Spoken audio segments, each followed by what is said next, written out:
Por amor vieste ao meu lugar.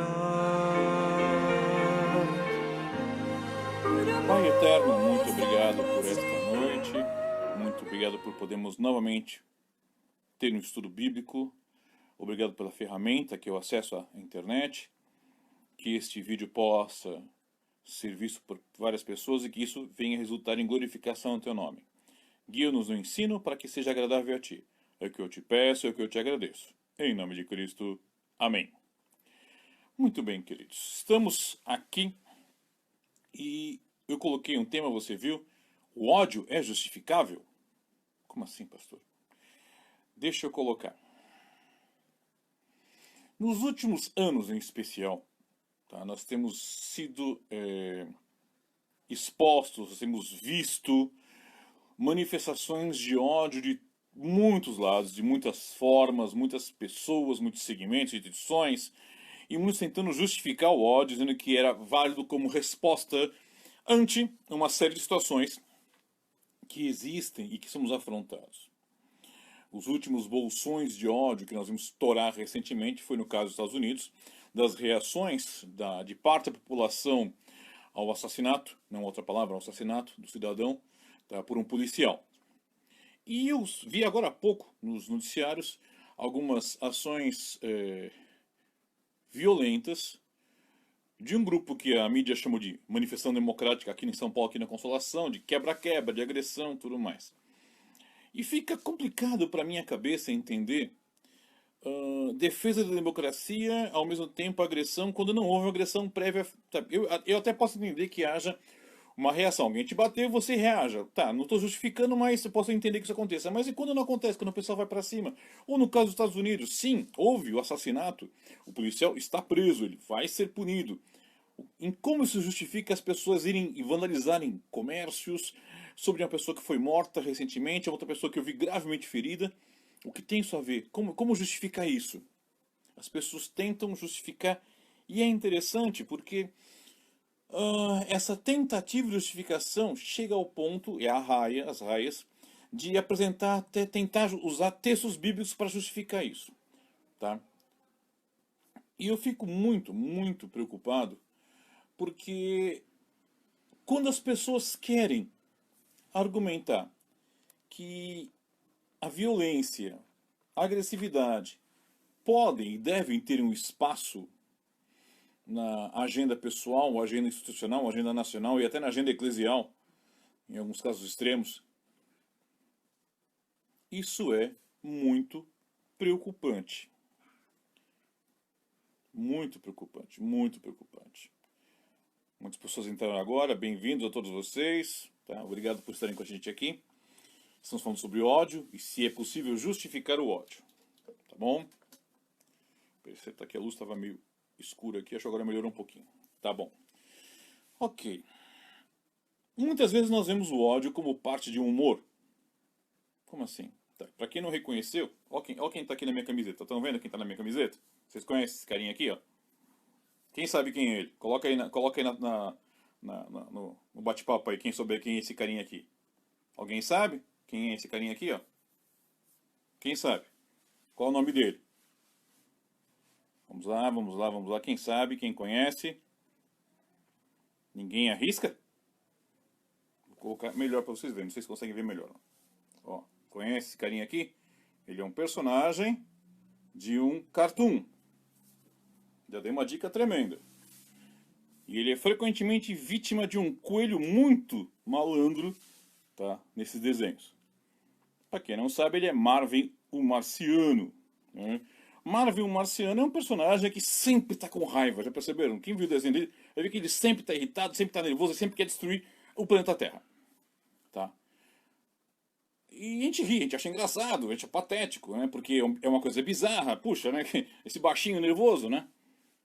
Aquele andar rapidinho dele, parece que tem um motorzinho nas pernas, tá? Com essa roupinha de legionário romano, uma coisa bem meio estranha, sem boca.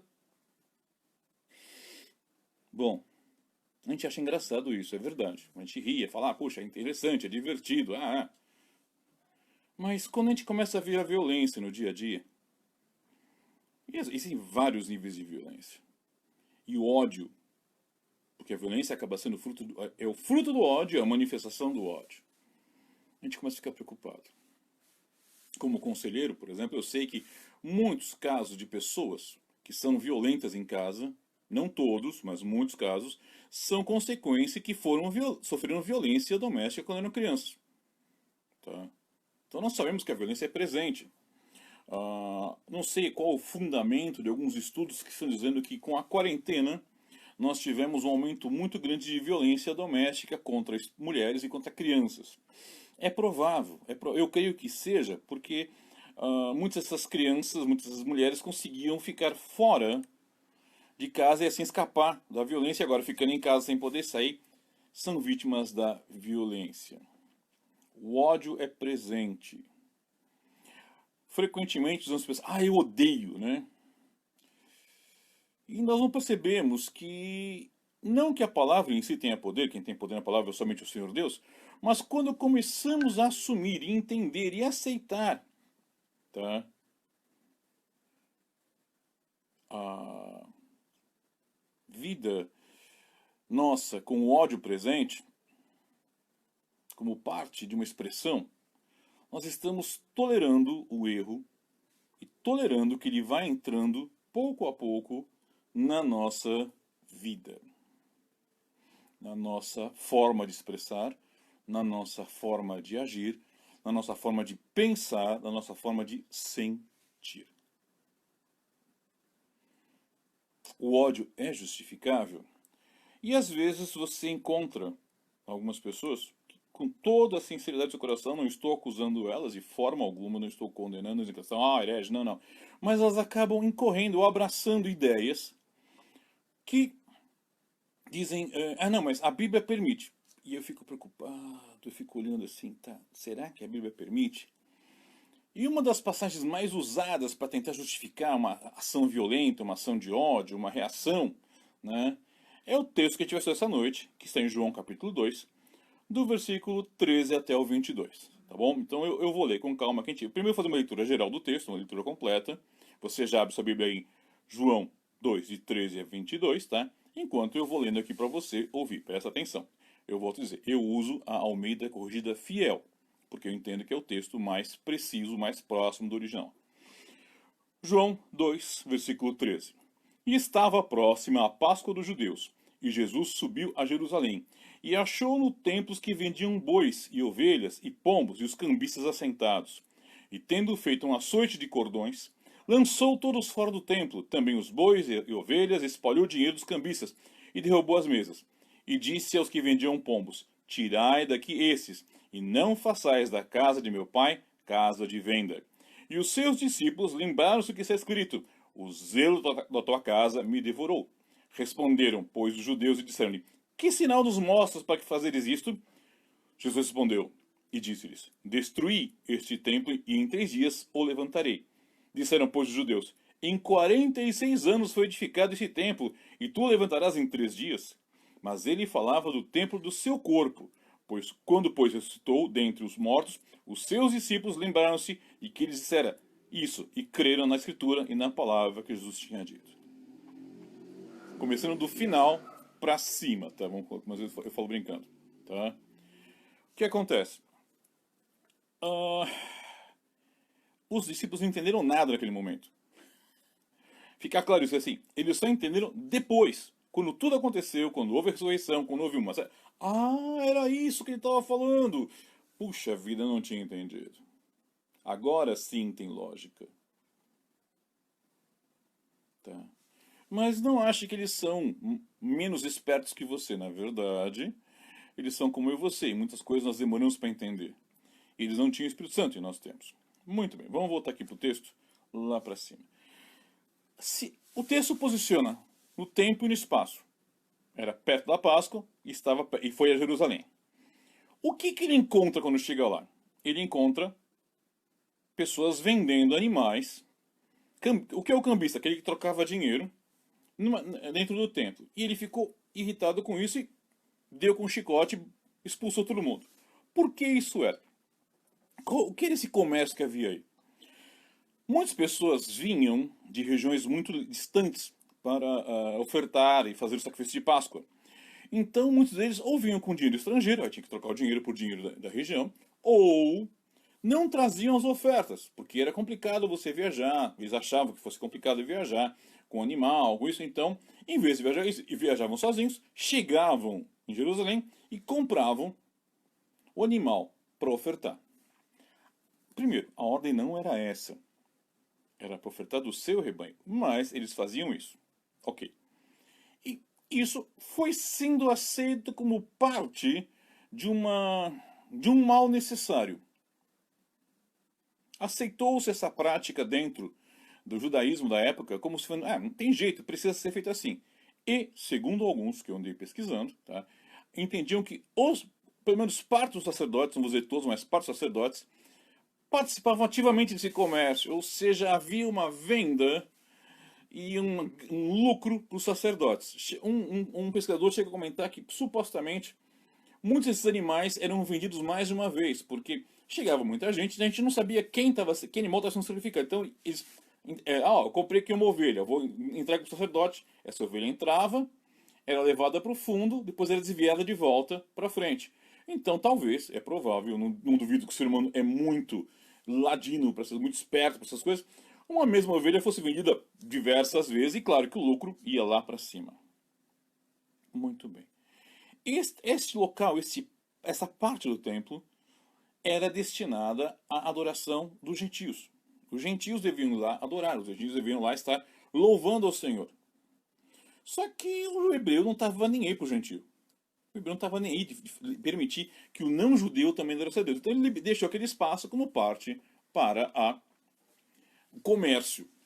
Porque beneficiava. Puxa, né? A gente vai ter uma série de argumentos. Ajuda, move dinheiro, move economia e tudo mais. Mas não era a ordem de Deus. Não era a vontade de Deus. Não era o que Deus tinha definido e determinado para que se fosse feito.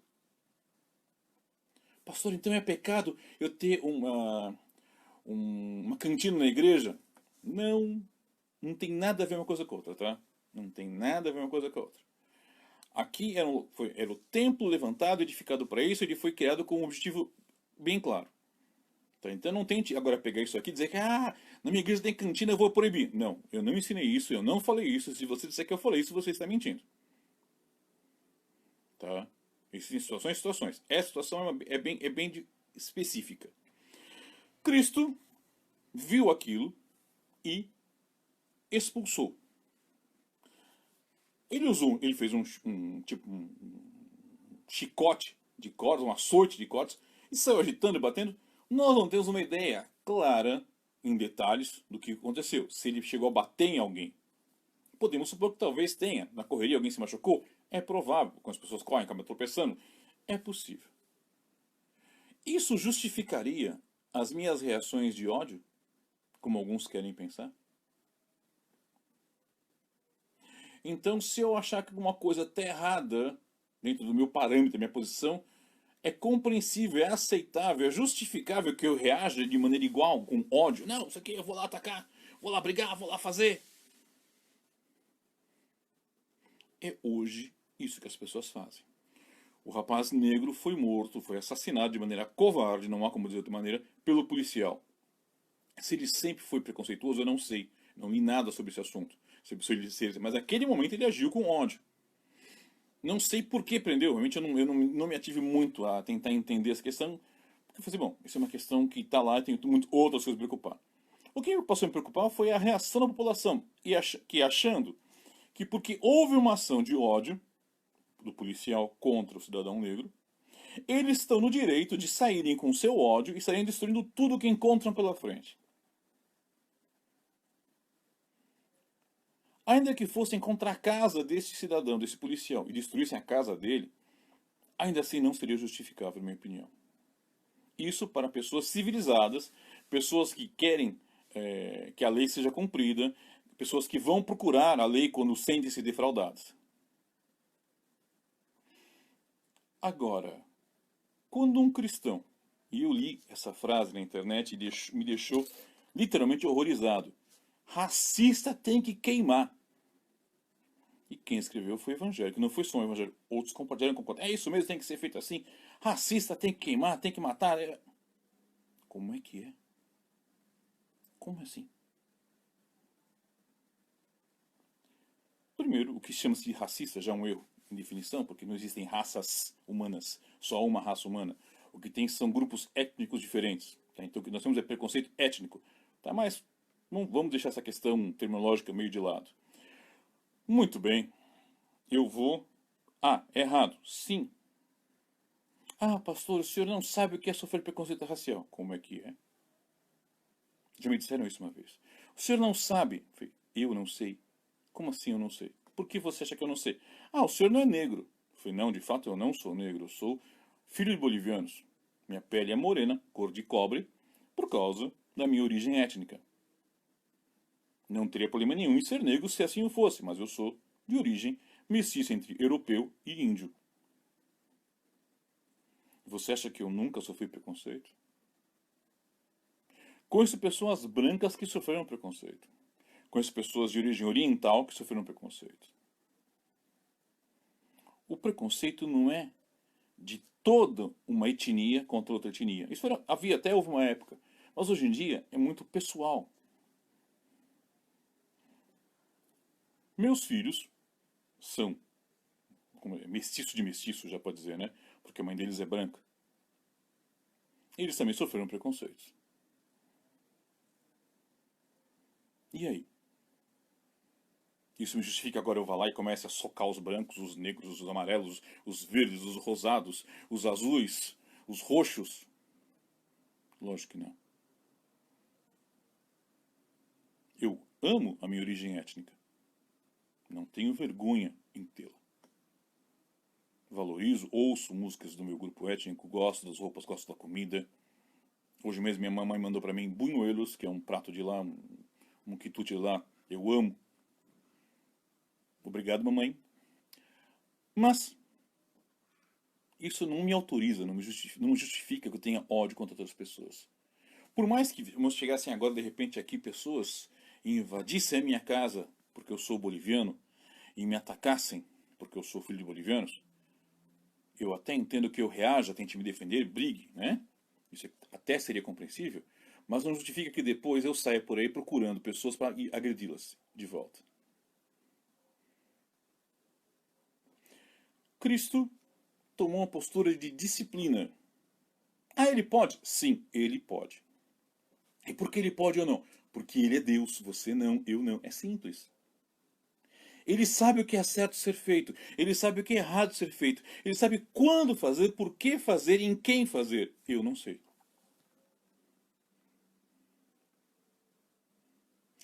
Eu vi hoje um vídeo de um rapaz dos Estados Unidos sendo chutado pelos manifestantes indignados pelo preconceito racial, a tal ponto que ele ficou inerte no chão. Ele não se movia mais, provavelmente morreu.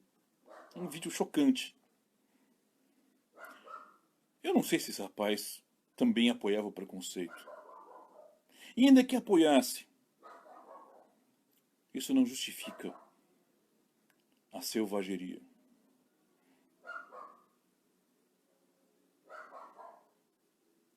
Muitas vezes eu sou vítima de ódio de extremistas políticos no Brasil, porque eles falam que eu sou isentão, né? Porque eu não apoio nem a esquerda nem a direita. Eu mostro pontos errados em ambos os lados. Ah, você...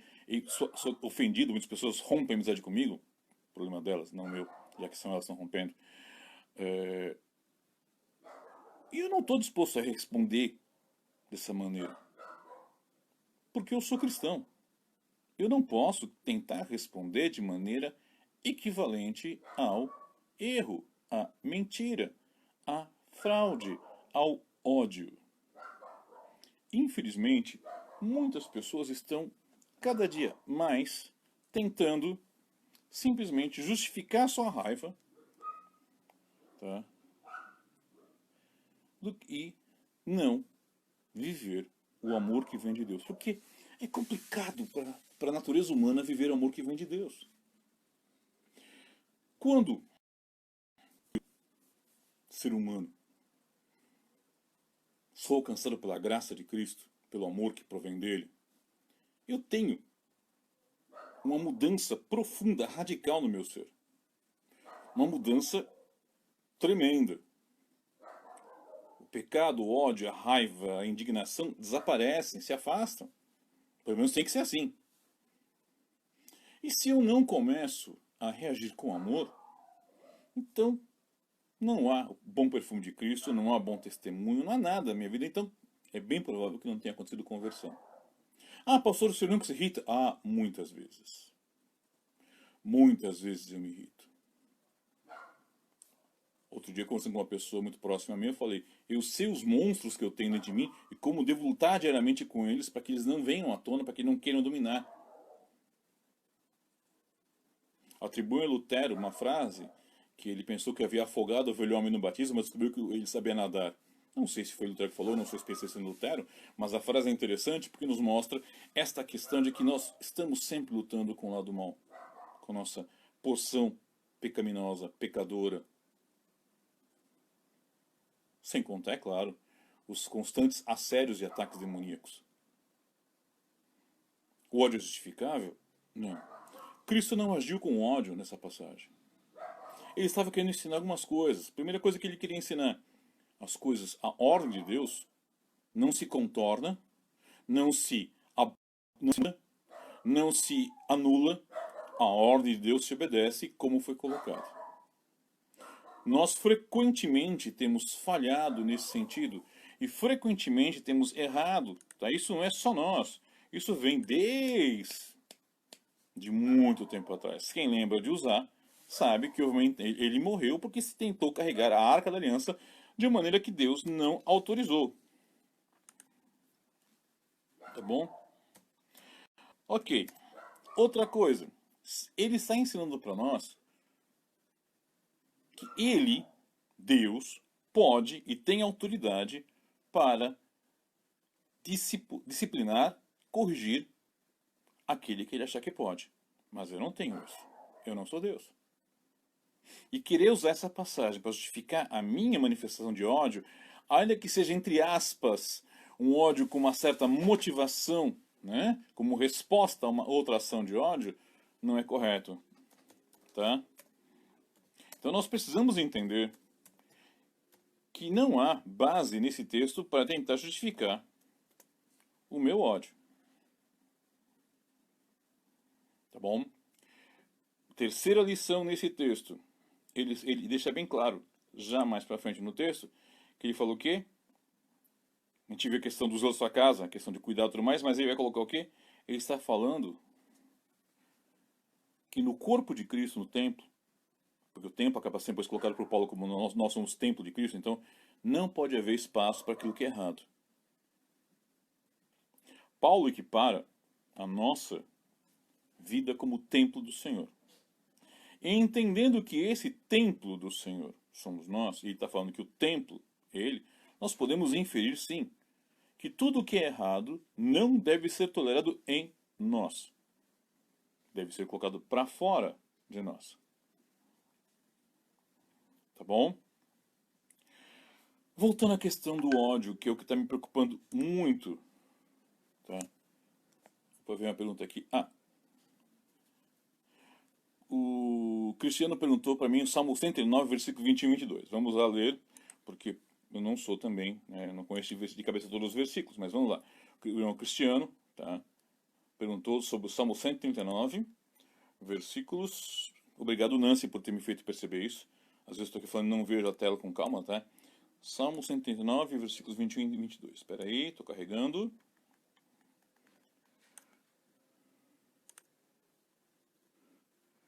Muito bem. Cadê?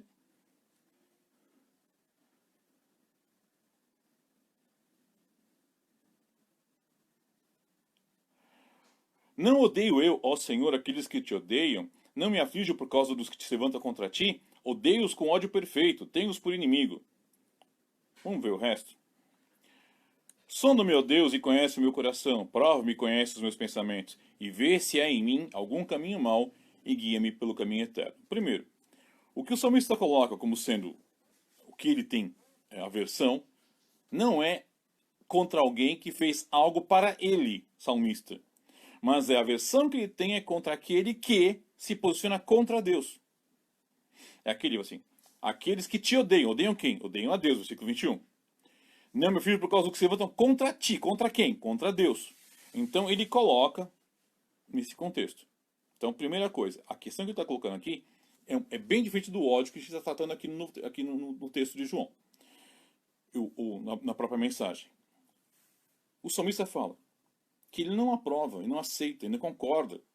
E quando ele chama de ódio perfeito, uma ideia interessante, porque é um contexto, até não tenho aqui, não estou em minhas mãos agora o texto hebraico, mas estou levado a entender que é uma ideia de perfeita aversão.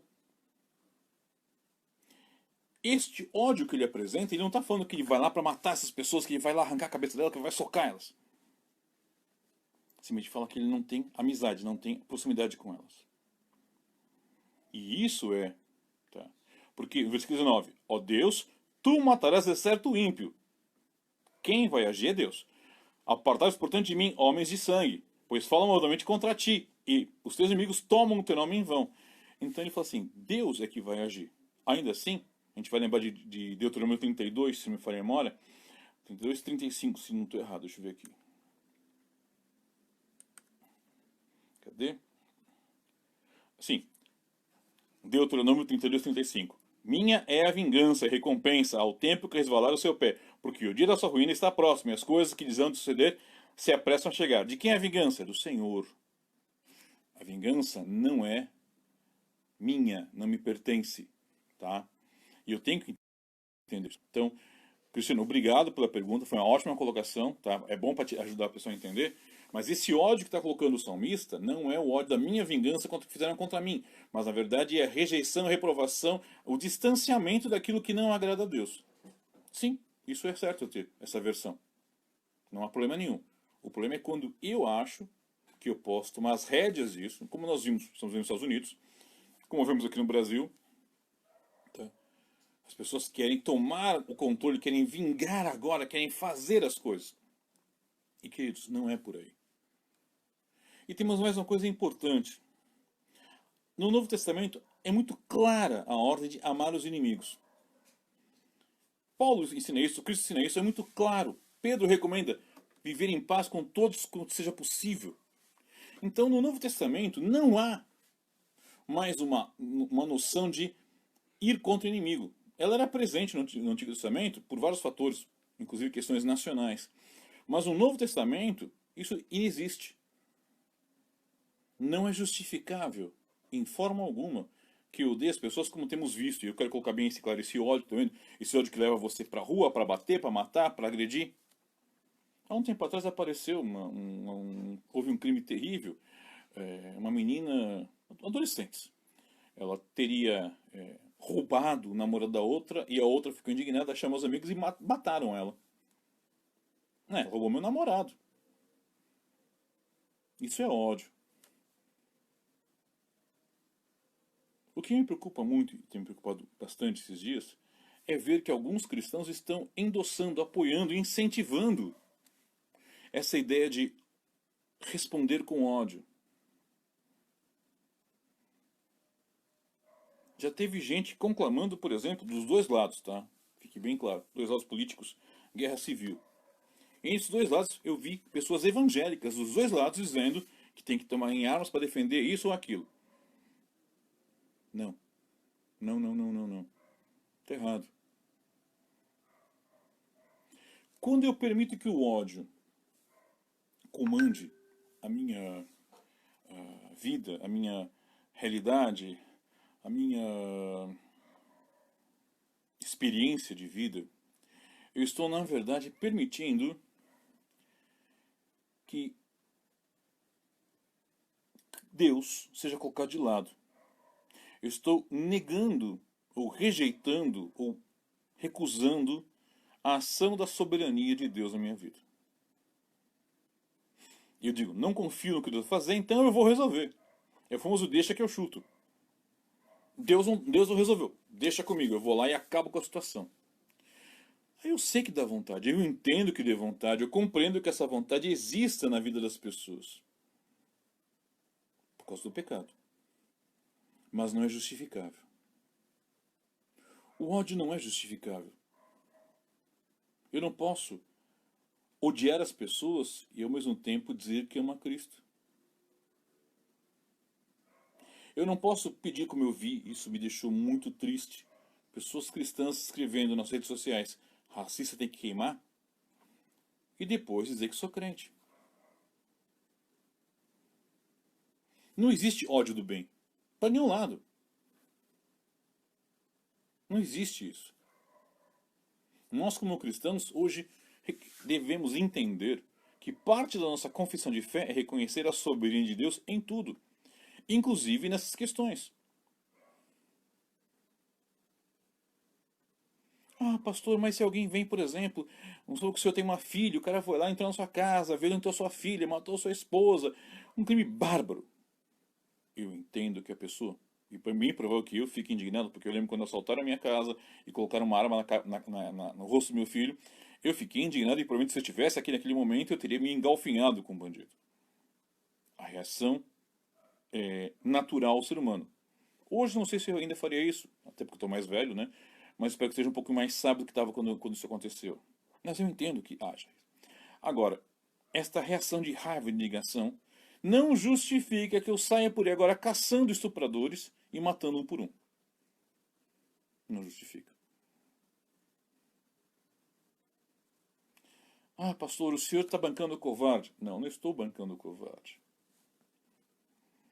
Cristo poderia ter mandado um raio do céu e fritado todos os que bateram nele, os que traíram. Mas ele não fez. E mesmo no texto de João 2, ele pegou só uma corda e talvez tenha batido alguns. O texto não fala que ele bateu nas pessoas, mas talvez tenha batido. Eu posso aceitar a possibilidade disso. Tenha batido, mas isso não matou ninguém. Ele poderia, mas ele optou por apenas disciplinar, castigar. Ah, mas ele quebrou o patrimônio deles. Chutou as mesas. Não sei se quebrou. Talvez alguma tenha quebrado. É de novo possível, mas o texto não está dizendo isso. É uma derivação, uma interpretação sua. E eu não gosto de interpretações. O texto não me fala, eu não posso ir além do que diz o texto. Eu até aceito que possa ser viável, mas não tenho certeza. Mas vamos lembrar, ele é Deus. Ele pode fazer isso. Deus pode determinar o fim da humanidade, se assim quiser. Já fez isso. Ele é Deus, ele é santo, a decisão dele é correta. A minha decisão, a tua decisão,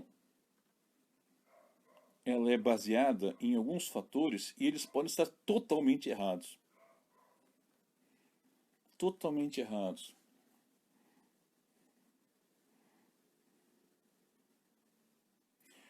E uma das coisas que me entristece muito, muito, muito mesmo, é que às vezes eu vejo que pessoas não cristãs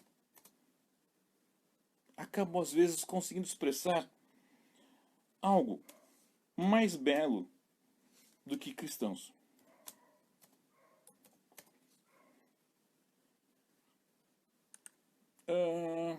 Tem uma música não cristã, tá? Já coloco para vocês, tá?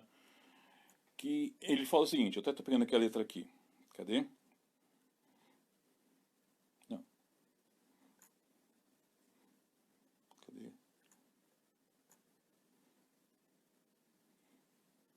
Amor é assim, é a paz de Deus em sua casa. O amor é assim, a paz de Deus que nunca acaba.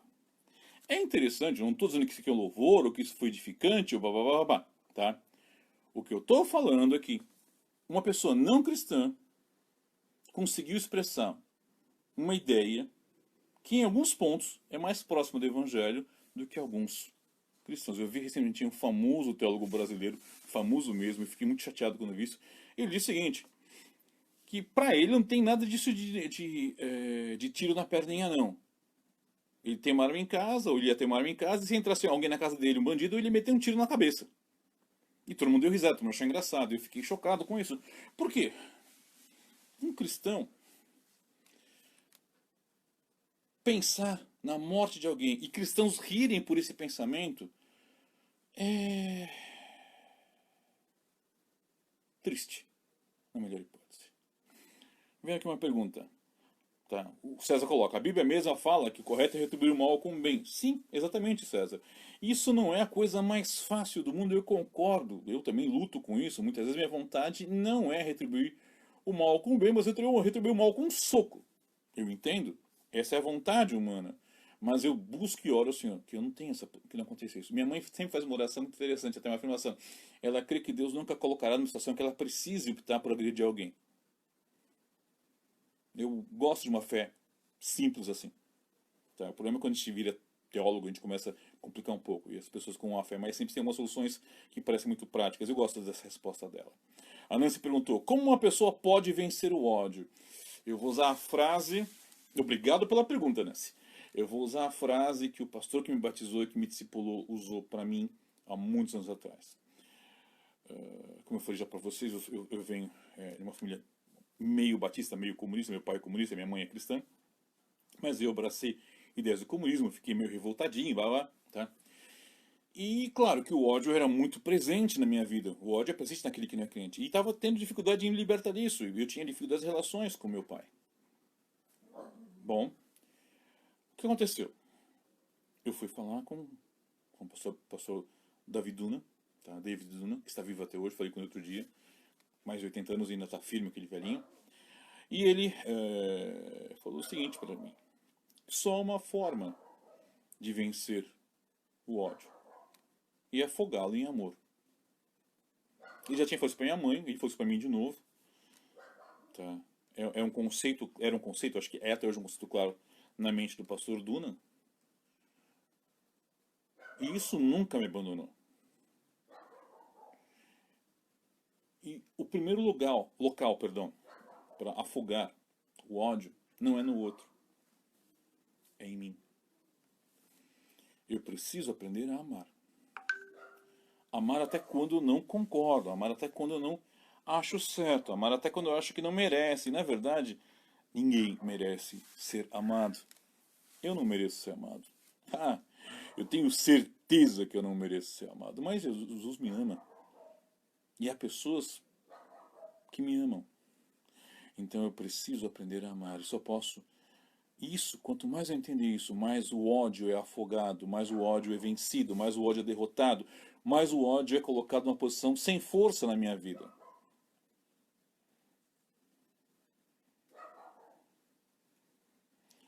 Não vou dizer que, mesmo recentemente, não tenha tido reações de raiva ou de ódio, ou que não são dignas de um cristão. Infelizmente, para minha vergonha, sim. Muitas vezes eu tenho tido pensamentos, ações de...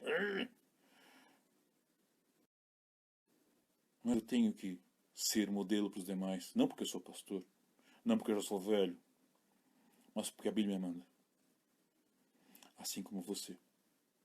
Cada um de vocês que está me ouvindo ou que vai ouvir depois desse vídeo precisa entender essa verdade. Dá vontade de brigar, de xingar, de falar, dá muita vontade. Eu entendo. Eu entendo.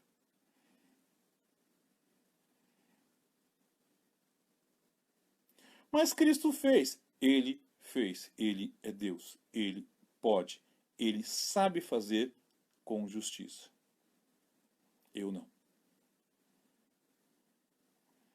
Você nunca se irritou com alguém e depois viu que a pessoa não tinha culpa nenhuma? Eu já. Alguns casos famosos, tá?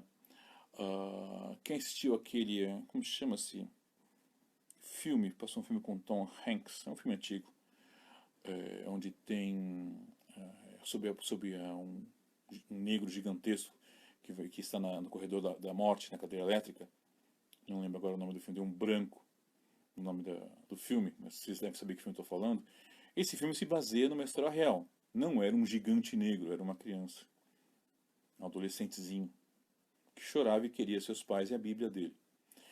E depois soube-se que ele era inocente. Ele nunca teria cometido o crime pelo qual foi acusado.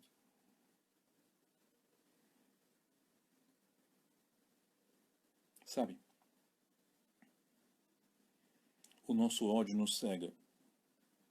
O nosso ódio mata pessoas ao nosso redor, mas o primeiro a falecer é o nosso amor, a nossa dignidade, a nossa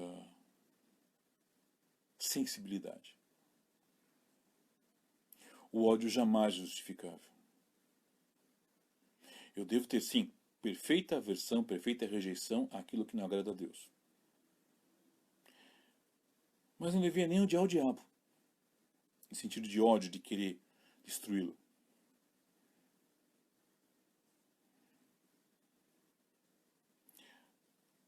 Eu lembro do que um pastor Bidoral falou pra gente quando eu era adolescente ainda.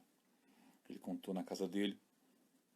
Certa vez estavam vendo ele, todos os filhos dele, tem 7 filhos, e passou uma notícia de um crime terrível, crime horrendo. E as pessoas começaram a falar, os filhos da esposa, os filhos, não sei o quê, todo mundo criticando, falando, não, assassino, blá, blá, blá. Aí todos falaram e olharam para ele, esperando o que ia dizer o pai.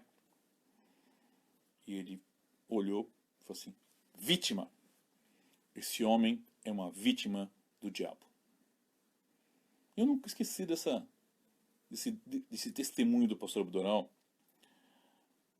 porque essa é a verdade. Mesmo aquele policial assassino, cruel, talvez bem provável que seja racista, como colocam a palavra aí, ele é uma vítima do diabo. E alguém deveria ter ele, ensinar o evangelho para ele e levá-lo ao arrependimento, para que ele se rendesse a Cristo e o Senhor o convertesse. Mas nós queremos sangue. O César me pondo a espera de um milagre. Obrigado, César.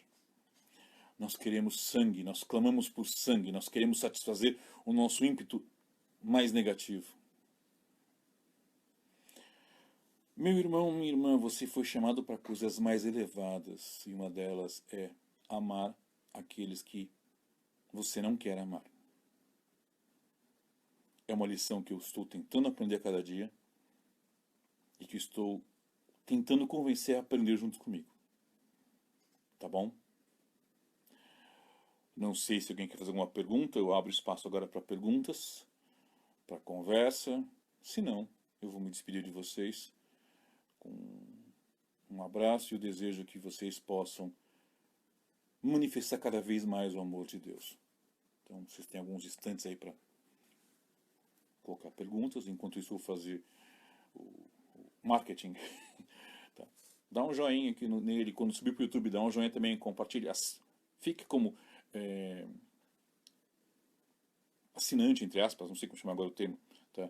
do canal da página, tá? Para você poder acompanhar. E espero que tenha sido de edificação para a tua vida, meu querido, minha querida. Esse vídeo, assim que acabar, eu já vou deixar na página do Facebook para você poder assistir. Tá? Se você pegou só no final, chegou agora, cheguei agora, estava atrasado. Beleza. Tá aí, vai estar aí, assiste. Se você quer ver de novo, assista de novo durante a semana. Agradeço as perguntas que foram feitas. Espero ter ajudado a entender alguns conceitos. E vamos buscando servir ao Senhor cada vez mais. Não com ódio, mas com amor. Mesmo quando tudo pareça justificar o ódio, nós lembramos que nada justifica o ódio. Tá bom? Deus abençoe a todos. Um abraço. Tchau, tchau.